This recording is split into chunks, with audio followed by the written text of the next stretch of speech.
산업 조직이 뭘까요, 교수님? 근데 생각해보니까 말은 알겠는데 산업도 알겠고 조직도 알겠어. 근데 산업 조직이 뭐지? 맞습니다. 좋은 질문이신데요.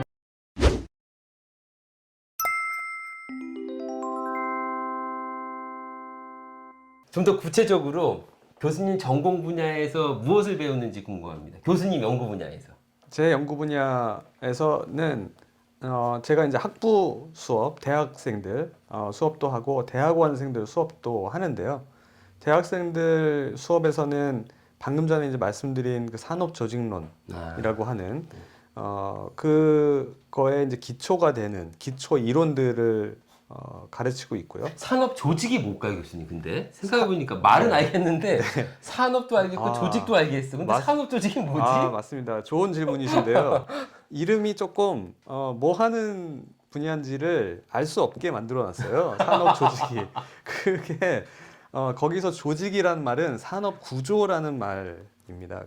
그러니까 산업이 독점화가 돼 있는지 아니면 산업이 굉장히 경쟁적으로 돼 있는지 사실은 경쟁이 잘 되는 이제 산업이 좋은 환경이 있는 산업이잖아요. 그래서 산업에서의 경쟁을 다룬다라고 하는 의미에서 산업 구조하고 비슷한 의미로 산업 조직 이렇게 부릅니다. 예를 들면 그 플랫폼에 예를 들면 뭐를 들 수 있어요? 산업 조직의 대표적인 예가? 그러니까 플랫폼 같은 경우도 이 산업이 얼마나 집중화가 돼 있고 독점화가 돼 있는지, 그 다음에 그 산업 내에서 기업들이 어떻게 경쟁하고 있는지, 또 큰 기업들이 어떤 행위를 하고 있는지 뭐 그런 것들을 하는 겁니다. 사실은 유럽에서는 이 산업 조직론이라고 하는 것을 조금 더 직관적으로 일반인들이 이해하기 쉽게 산업 경제학 인더스트리얼 이코노믹스라고 부릅니다. 산업을 다루는 경제학이다 이렇게 생각하시면 됩니다. 그러니까 이해가 되는 거. 왜냐면은 산업 조직론 하니까 맨 처음에 무슨 생각했냐면 어떤 조직, 뭐 관리부, 약간 기획부 이런 줄 네, 알았어요. 그래서 산업 조직론 가르치시고 또 그리고 이제 아까 경제학에서 거시경제학 분야가 있고 미시경제학 분야가 있다고 말씀드렸잖아요. 근데 예. 그거하고 좀 또 다르게 이론을 연구하는, 이론적으로 연구하는 분야가 있고 데이터를 가지고 실증을 하는, 실증 연구를 하는 그런 분야가 있거든요. 저는 후자 쪽입니다. 실증 연구. 데이터를 가지고 실증 연구를 하는 쪽이거든요. 그래서 제가 가르치는 또 한 가지 과목은 계량 경제학. 이것도 제목만 들으면 뭐 하는 건지 잘 안 와닿는데요. 계량하니까 뭔가 숫자와 관련된 것 같기도 하고 데이터와 관련된 것 같기도 맞습니다. 하고. 네.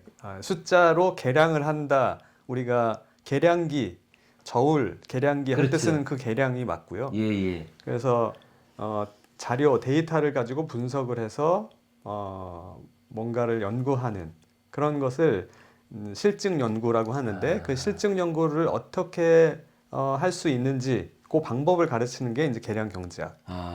그럼 구체적으로 교수님 하나 연구 하나만 좀 소개 좀 해주세요. 계량 경제 또는 이런 실증 경제에 대한 게 뭔지.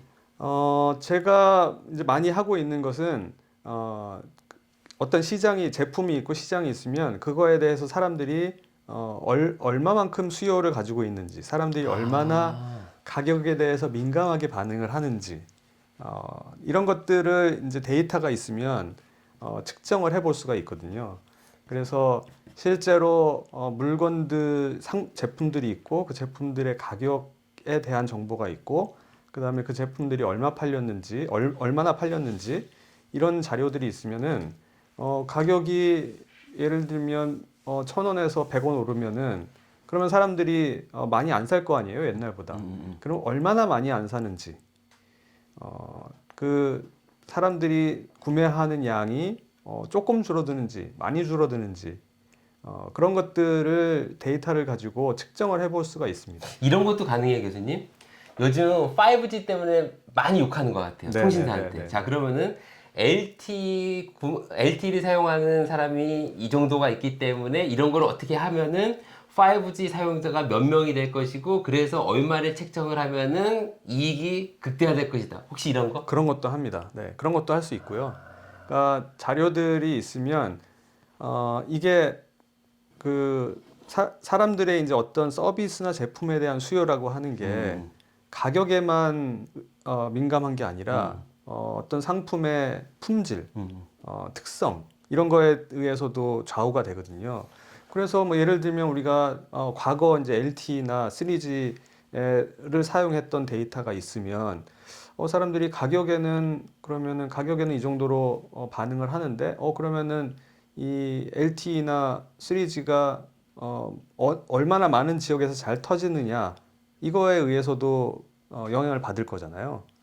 그러니까 그런 것들이 얼마나 영향을 받는지를 측정해서 그러면 5G가 지금은 뭐 우리나라에서 한 50%밖에 안 터지는데 이게 60%, 70%더 많은 지역에서 터지면 그 가입자가 얼마나 늘어날 것인지 이런 것도 예측할 수 있는 거죠. 그럼 교수님은 기본적으로 데이터 사이언티스트시네?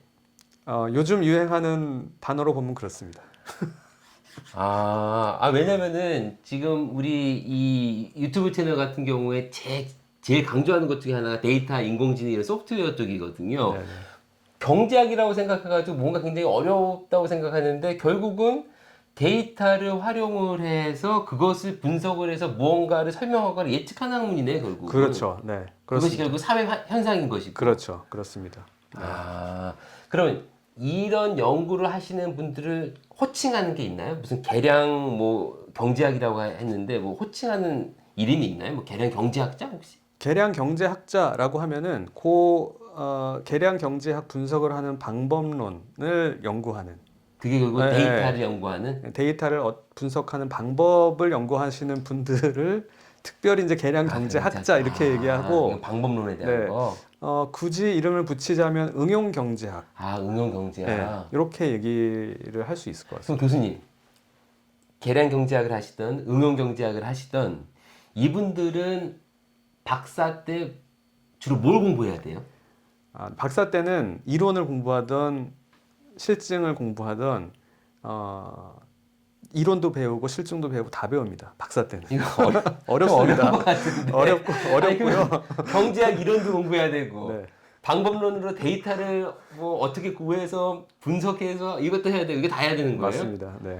그리고 아시는 분들은 많이 아시겠지만 저희 경제학 분야에서는 또 수학을 많이 쓰거든요. 그래서 이론을 공부한다라고 하면 사실 수학 막 모형 풀고 뭐 본 적 그런 있어요, 저. 그런 거 합니다. 경제학 논문이라고 봤는데 다 수학 방정식이야. 알고리즘 하는 줄 알았어. 네네네. 그거 왜 그런 거예요? 경제학은 다른 사회과학도 마찬가지지만 이 논리적 엄밀성, 논리적 정합성 이런 것들을 굉장히 중요하게 생각하는 학문이거든요. 그 논리적 정합성을 구현하는데 끝판왕이 사실은 수학이기 때문에 그래서 수학을 많이 합니다. 그러면 노벨 경제학상 받으신 분들의 많은 분들은 혹시 이런 거를 방법론적으로 계량화한 방정식을 만든다든가 뭐 혹시 그런 건가요? 다 그게 그렇죠. 끝판왕이니까. 다 그렇죠. 다 그런 거예요? 거의 다 그렇습니다. 거의 다 그렇고요. 그럼 어쨌든 간에 이 사회 현상을 이해하는 데 있어서 그것을 수식으로 만든 거예요? 수식으로 만든. 그게 가능합니까, 근데? 네. 그래서 이 경제학 이론들은 상당히 사실은 어떨 때 보면 현실하고 동떨어져 있는 그런 이론일 경우도 상당히 있고요. 그렇습니다. 근데 뭐 그거를 논리적으로 수학적으로 표현을 하기 위해서는 추상화라고 하는 게 어쩔 수 없이 필요하잖아요.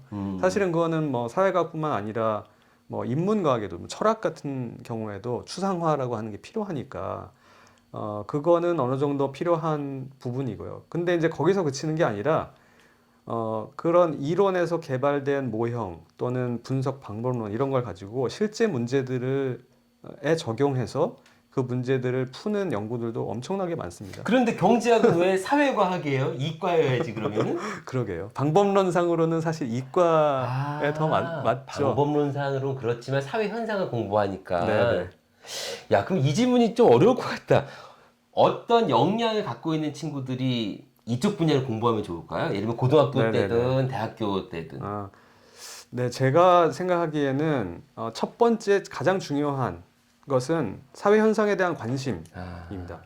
네, 사회 현상에 대한 관심이고요. 이게 뭐 여러 가지 방법론을 사용하긴 하지만 수학도 사용하고 기본적으로 가장 중요한 게 사회 현상에 대한 관심이거든요.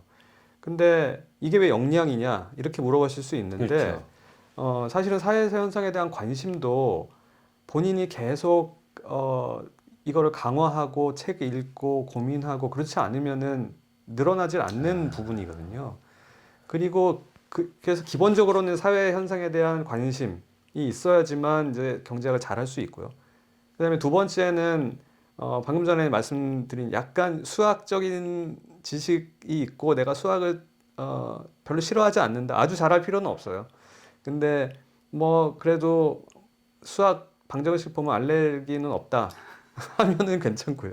그러니까 기본적으로 이 경제학의 목표는 어쨌든 사회 현상을 설명하고 해석하는 거기 때문에 네. 이게 사실은 어떻게 보면 주인공이고 방법론적인 툴로서 사용하는 게 수학이기 때문에 그렇습니다. 네.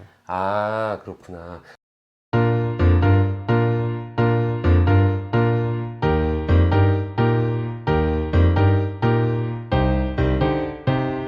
영상이 유익하셨다면 구독, 좋아요, 댓글과 알림 설정까지 부탁해요.